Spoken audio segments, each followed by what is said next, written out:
اگر ہمارے گھر سونے اور چاندیوں کے ہوتے تو ہم سب لوگ کفر میں مبتلا ہو جاتے۔ جی ہاں، اللہ پاک نے قرآن پاک میں فرمایا کہ اگر اس چیز کا خطرہ نہ ہوتا کہ سارے انسان ایک ہی امت بن جائیں گے، یعنی کہ کفر میں مبتلا ہو جائیں گے، تو ہم ان لوگوں کی چھتوں اور سیڑھیوں کو چاندی کا اور ان کے دروازے اور کرسیوں کو سونے کا بنا دیتے۔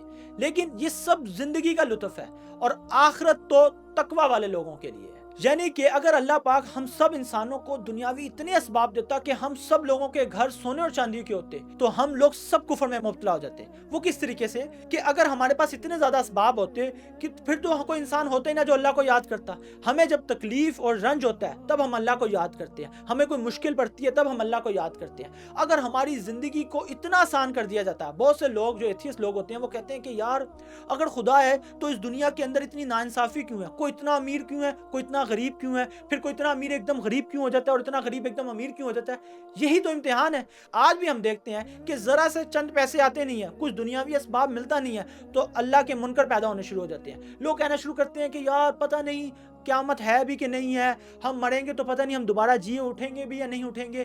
یہ سب کچھ جب ہمیں دنیاوی اسباب ملتا ہے تو اس سے ہمیں پتہ چلتا ہے کہ دنیاوی اسباب کتنا بڑا امتحان ہے، اور ہم سمجھتے ہیں کہ اگر ہمارے آس پاس کسی انسان کو اللہ نے ہم سے زیادہ دنیاوی اسباب دیا ہوتا ہے تو ہم سمجھتے ہیں کہ شاید اللہ اس سے بڑا خوش ہے۔ ایسا ہرگز نہیں ہے، یہ تو امتحان ہے۔ اگر آج میں غریب ہوں یا اگر کل میں امیر ہو جوں تو یہ دونوں چیزیں اللہ کی طرف سے امتحان ہے۔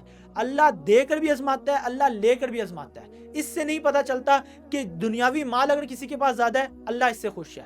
اصل چیز یہ ہے کہ تقوی کس کے پاس ہے۔ تو اگر ہمیں کسی پہ رشک کرنا چاہیے اور چاہنا چاہیے کہ ہمیں بھی اس جیسا زندگی ملے تو وہ یہ ہے کہ یہ ہم سے تقوی میں کتنا بہتر ہے۔ اگر کوئی انسان ہم سے تقوی میں بہتر ہے، تقوی میں زندگی زیادہ گزارا، پرہیزگار ہے، اللہ سے بہت زیادہ ڈرتا ہے، تو ہمیں بھی اللہ سے امید رکھنی چاہیے، اللہ سے دعا مانگنی چاہیے کہ اللہ ہمارے تقوی کو بھی اس طرح کا کر اور ہمارا تقوی اس سے بھی بڑھا، کیونکہ آخرت تقوی والے لوگوں کے لیے۔